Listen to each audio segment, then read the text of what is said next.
Hey folks, I have read your part one of your quality project this morning and this afternoon and provided feedback to you. The vast majority of your feedback is going to be in the inline grading comments on your paper. So look for highlights or the little post-it notes, little squares beside comments that will have comments in them. Check your rubric too. There are a few places that I added some comments, especially if I had questions or concerns.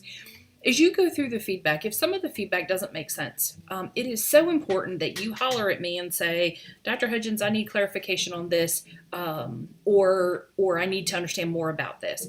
Because part two is hinged on part one, if you had any gaps of content or details that were missing, you're going to want to polish that up before you add them to your part two.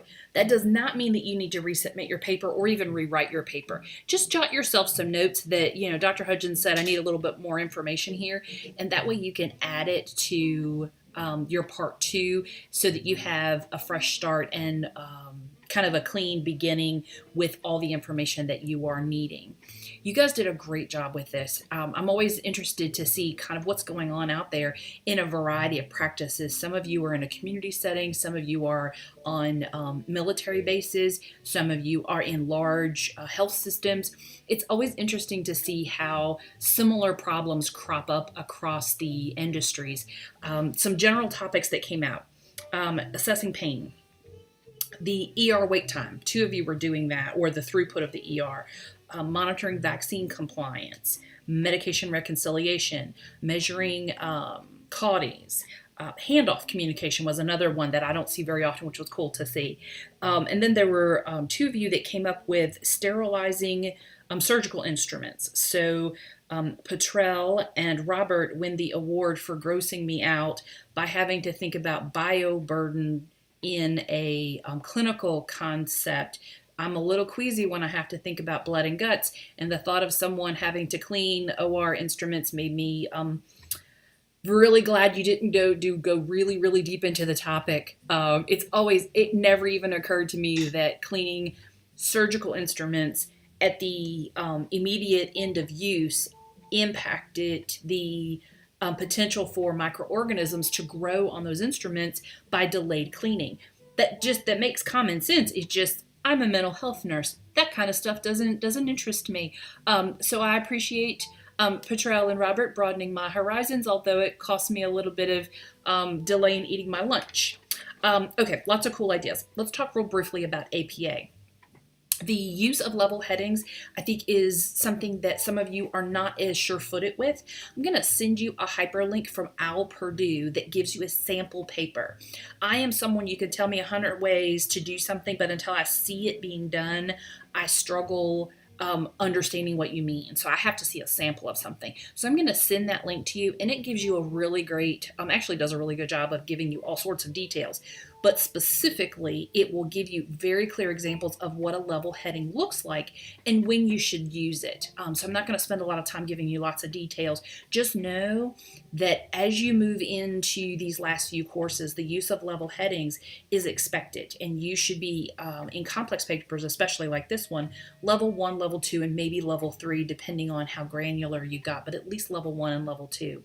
So I'm going to send that link to you with this video. Combined in-text citations. Let's say that you have read on the topic, let's say your topic was the handoff communications, and you pulled 5 or 6 articles. And in those 5 or 6 articles that talked about your topic, 3 of them shared a common concept, or 3 of them agreed on a particular outcome.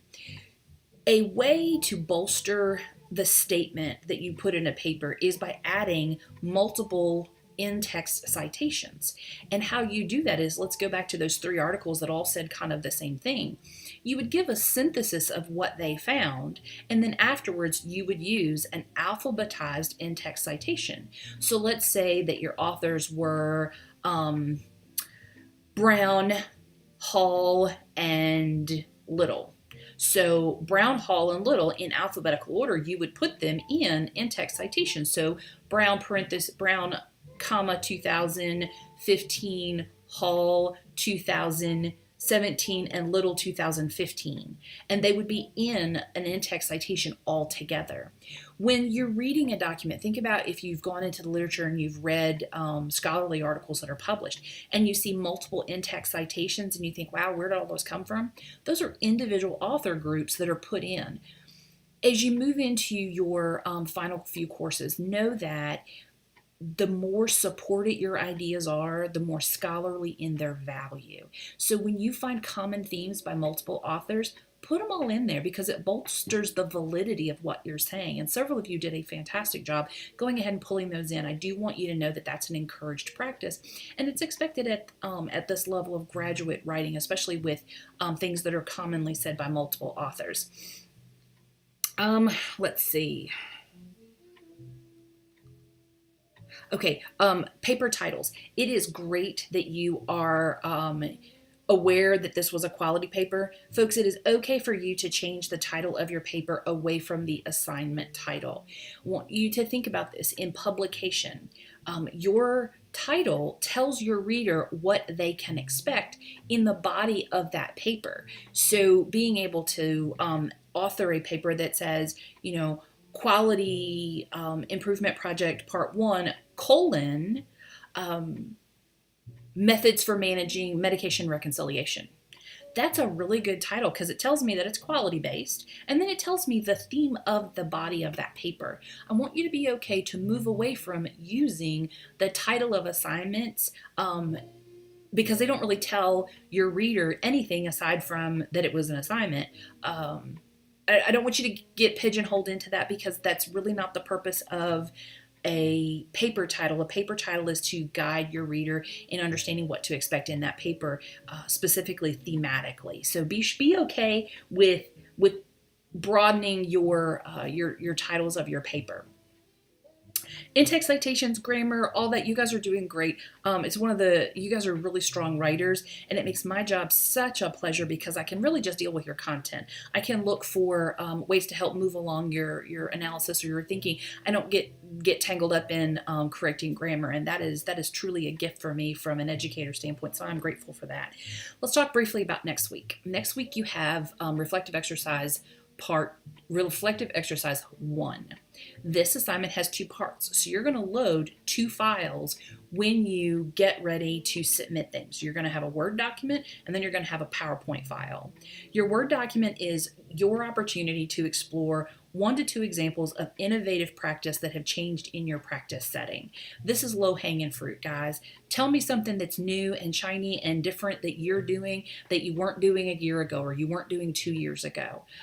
If you are brand new and you have not been a nurse long, talk to some colleagues, talk to friends in healthcare, and talk to them about how things have changed. See if they can give you some ideas. You may not be as aware of innovation because you've been in the middle of innovation, especially if you've only been in practice about 3 years. Things have just really, really boomed in the past probably 4 or 5. So holler at me if you're struggling with that, and I'll see if I can give you some direction. But really sit and think about your work environment. What's new? What's different? What's innovative? And I want you to talk about that. I often get the question, do I need a reference list? I will tell you that at this level, your ideas should be supported. In the assignment, there is, making sure nothing has changed, there's no requirement for you to use a reference. What I'll tell you is, if you're expressing your ideas and you're using any scholarly effort, that there's going to be a need to bump it up a little bit with a reference. If you don't use one, as long as you don't say anything that needs to be supported, then you won't need a reference. But use your own discretion. Know that if you're writing at the right level, you're probably going to want a reference or 2. Okay, part 2 of that assignment is your persuasive PowerPoint. Sometimes the question I get is does this have to be a voiceover PowerPoint? The answer is no. This is not intended to be a voiceover PowerPoint. The idea of this assignment is to give you an opportunity to practice your PowerPoint skills, just your PowerPoint skills, before part 2 of your quality project, which is not only a PowerPoint, but then we add the voiceover component that will be added there. So this is your first chance of sending me a PowerPoint slide set and getting some feedback on how to make your slides aesthetic, how to make sure you're properly citing material. It's kind of a quick look and a brush up of any PowerPoint development issues. The idea is that you create a PowerPoint set that encourages your team to pursue innovation within your practice area. So the two pieces of this, it needs to be persuasive about innovation. So how do you encourage your team to be innovative? And then it needs to be aesthetic and well developed from a PowerPoint standpoint. So those are the things I'm looking for. Is this persuasive, related to innovation, and is it aesthetic and is it appealing? Think about this. If you went into your break room or your staff lounge, and you opened up your PowerPoint and you timed it and you set it on loop, and it just ran while people walked in, how would you get their attention to sit and look at a PowerPoint slide that's on a loop, that's just running one slide after the other slide? What would make them sit still and click through the slides and read the content? That comes back to aesthetics and development. And then persuasive is your word choice. It's giving evidence to innovation matters. So I want you to be thoughtful about that, because in your quality project part 2, you're going to have to sell your idea about an innovative solution related to your quality project part 1, and you're going to have the added piece of doing the voiceover part. So this is just a way to get your feet in the water, let you practice your PowerPoint skills, make sure you're on target. Folks, it's not a throwaway assignment, so make sure you're intentional about this. And then make sure you attach both files in Blackboard before you click submit. Both files, then submit. Okay. Looking at my notes to make sure I'm not forgetting something. Sometimes I get asked how many slides are need to be required. As you can tell from the instructions, there's no minimum or maximum, because I don't know what your approach is going to be. What you want to do is make it long enough to be interesting, but not so long that it becomes boring. Okay? I'll tell you kind of the average I've seen is 10 to 12, and that's pretty okay. Again, it depends entirely on your approach, or what layout you decide to use. Use your own discretion. Just keep it interesting and keep it to the point. Okay. I think that's everything. Know that I'm here, folks. I realize that as the weather starts to get warmer, we start to get a little bit of cabin fever. It's harder to concentrate. I also know that if you are a parent or a spouse, or someone that has lots of little people, fur babies, or the other two-legged kind, spring sports get going, school activities pick up. Life seems to get a little bit busier, and maybe that's just my world, but it feels like as soon as April hits, the crunch time through May just feels like things get really hectic. Be sure that you're taking some time out to take a deep breath and to take care of yourself. Make sure that you start your day in prayer, end your day in prayer, that you're seeking His counsel, His governance, His wisdom, hedge of protection. I pray a lot for, please God, don't let me lose my sanity today. God is faithful, and make sure that you're anchoring your day with His grace and His mercies.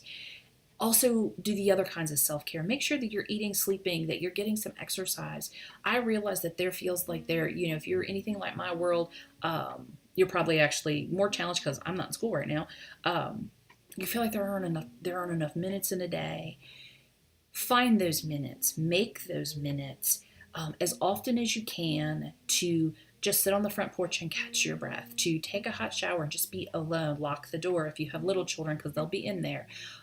Find somebody that you really, really like and go for a walk with them, even if it's a puppy. Do those things to refill your well, because the next couple of weeks, this isn't an academic thing, but just a life thing. This time of year just gets busy, so make sure that you're taking good care of yourself. Know that I'm thinking about you and I'm praying for you. I'm cheering for your success.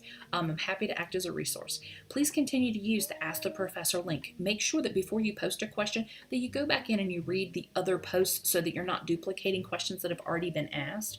And use a descriptive title when you put an Ask the Professor question so people don't have to wonder what's inside your question. And know that you can email me directly with personal things that are private that you want to discuss, and I'm happy to chat on the phone if that's beneficial at all to anyone. Madeline, who is sleeping behind me, does not know it yet, but it is time for her yummies. So I need to go get her dinner ready, and then she's got to go for a walk. So I'm going to say good night here. Touch base with questions or concerns. I hope you guys are well. Enjoy any change of weather. We're getting warmer, so I'm hoping it's springtime soon. Y'all take care.